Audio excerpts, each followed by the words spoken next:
Your cat is scratching the couch. You say no. They look at you and keep scratching. Your cat jumps on the counter. You say no. They stare at you and jump right back up. You've said the word 1,000 times and nothing changes. Here's the problem. It's not that your cat is ignoring you. It's that they genuinely don't understand what you're saying. Cats don't process human language the way we think they do, but they do understand something else. And once you know what it is, everything changes. Number 1. Your cat doesn't understand the word no. Let's start with the most important thing you need to know. Your cat doesn't understand the word no. Not even a little bit. And this isn't an insult to your cat's intelligence. Cats are genuinely smart animals. But human language simply isn't their primary communication system. When you say no to your cat, what they're actually receiving is a sound, a vocalization, with a certain tone, a certain volume, and a certain energy attached to it. That's it. The word itself means nothing to them. Now here's where it gets interesting. Even though cats don't understand words, they are extraordinarily sensitive to 3 things: tone of voice, body language, and consistency. Researchers and animal behaviorists consistently confirm that cats respond far more to how you say something than to what you actually say. A sharp, firm, low tone registers as a warning signal. A high, excited tone registers as an invitation to play. A calm, steady tone registers as neutral. This means that every time you've shouted an O at your cat in a high, frustrated voice, you've essentially been communicating play energy, which is exactly why they kept doing the thing. The fix starts here. It starts with understanding that you're not teaching a word. You're teaching a signal. And signals have to be consistent, calm, and delivered in a way your cat's brain is already wired to receive. Number 2, what actually works instead of shouting? So if shouting doesn't work, what does? Here's what cat behaviorists and researchers actually recommend.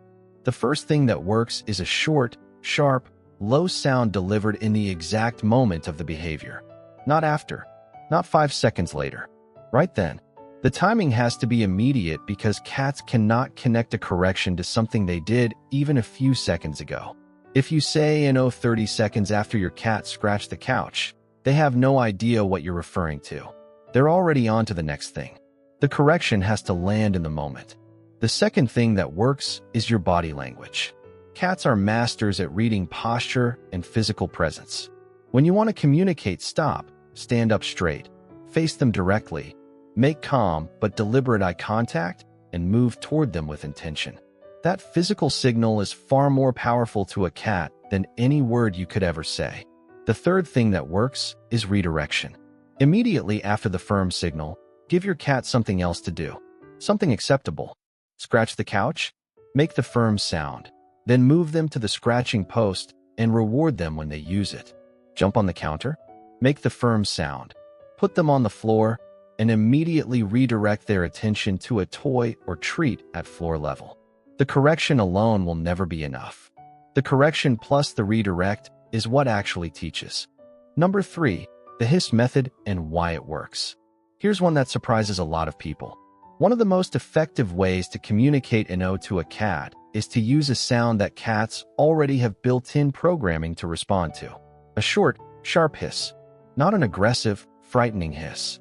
Just a quick, firm PSSSSD sound, the kind you'd make to get someone's attention. Here's why this works so well. Cats hiss at each other as a warning signal. It's one of the clearest, most universally understood communications in the feline world. When one cat hisses at another, the message is immediate, unmistakable, and requires zero translation. By using a similar sharp sound when your cat is doing something you don't want them to do, you're communicating in a language their brain already knows how to receive. Animal behaviorists who work with cats specifically note that this kind of sound interruption is far more effective than the word no, because it bypasses language processing entirely and triggers an instinctive response. The key is to use it sparingly. If you hiss at your cat every 30 seconds for minor things, it loses all meaning. But used in the right moment, when they're about to scratch, jump, bite, or knock something over, a single firm PSSSD stops them in their tracks in a way that shouting never will. Number 4, the consistency problem. Here's the point where most cat owners fail. And it's not because they're bad owners. It's because they don't realize how important consistency is to a cat's learning. Cats don't generalize rules the way humans do.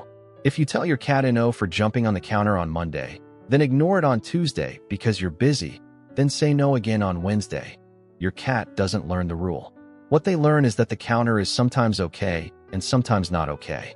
And when something is sometimes okay, cats will always test to find out which time it is. Consistency isn't just helpful. It's the entire mechanism of how cats learn boundaries. Every person in your household needs to apply the same rule the same way every single time. You can't have one person allowing the cat on the counter while another person says no. You can't enforce the rule on weekdays and let it slide on weekends. Cats need the rule to be absolute and universal before they'll accept it as a real boundary rather than a negotiable suggestion. This is also why training takes time. The research consistently shows that cats need frequent, repetitive, consistent reinforcement of a concept before it becomes reliable behavior. You're not going to fix counter jumping in one session. But if you apply the correction every single time, calmly, consistently, with immediate redirection, the behavior will change. It just requires patience and absolute follow-through. Number 5, what never works and why. Let's talk about the things that feel intuitive but actively make the problem worse. Because a lot of cat owners are doing these things right now without realizing the damage they're causing. Number 1, spray bottles. Spray bottles are one of the most commonly recommended cat training tools and one of the least effective. Here's why. Spray bottles don't teach your cat that the behavior is wrong. They teach your cat that you are scary when you're holding a particular object. The moment you put the bottle down, the behavior resumes. And worse, they damage trust. Every time you spray your cat, you're adding a small amount of fear and unpredictability to how they perceive you. Over time, that adds up. Number 2, physical punishment of any kind. Tapping your cat's nose, pushing them away roughly, swatting at them. This never teaches what you want it to teach. It teaches fear. And a fearful cat is more likely to scratch, bite, and withdraw than a cat who has been trained through clear, calm communication. Number 3, yelling. Loud, high-energy yelling not only fails to communicate what you want, it registers as excitement or threat, both of which escalate the cat's behavior rather than stopping it. The rule is simple. If your correction method relies on fear, surprise, or pain, it's working against you. Every correction that actually works is calm, immediate, consistent, and followed by clear redirection to what you do want. Number 6, how to actually teach no step by step. All right, let's put it all together. Here's exactly how to teach your cat a no in a way they'll actually understand. Step 1, pick your signal and commit to it. Whether it's a short, firm no in a low, calm voice or a quick, sharp PSSSD sound, choose one and use it every single time. Don't mix them. Consistency of signal is everything. Step 2, timing. The correction must happen the moment the behavior starts. The second they begin to scratch, jump, or bite. Not after, not during your reaction to it. In the moment. Step 3, body language. Stand up. Face them. Move toward them calmly, but with intention. Your physical presence is your most powerful communication tool. Step 4, remove them from the situation. Physically and calmly move your cat away from whatever they were doing. No anger. No rough handling. Just a calm, deliberate removal. Step 5, redirect immediately. Give them the acceptable version of what they were trying to do.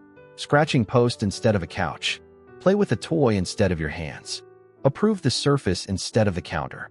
Step 6, reward the redirect. The moment they engage with the appropriate thing, praise them. A treat, a gentle pet, a warm verbal acknowledgement. This is the step most people skip. And it's the most important one. The correction alone doesn't teach. The correction plus the reward for the right behavior is what actually builds a new pattern. Here's the bottom line. Your cat isn't scratching your couch or jumping on your counter to make your life difficult. They're doing it because it feels good, meets a need, or makes sense to them in some way. Your job isn't to punish that away. Your job is to redirect it, to give them a better option and make sure they know what that option is. When you communicate with your cat in a way they can actually receive, calm, immediate, consistent, and always paired with a clear alternative, you're not just fixing a behavior problem. You're building a language between you and your cat that makes everything easier. And that's a relationship where your cat isn't just following rules.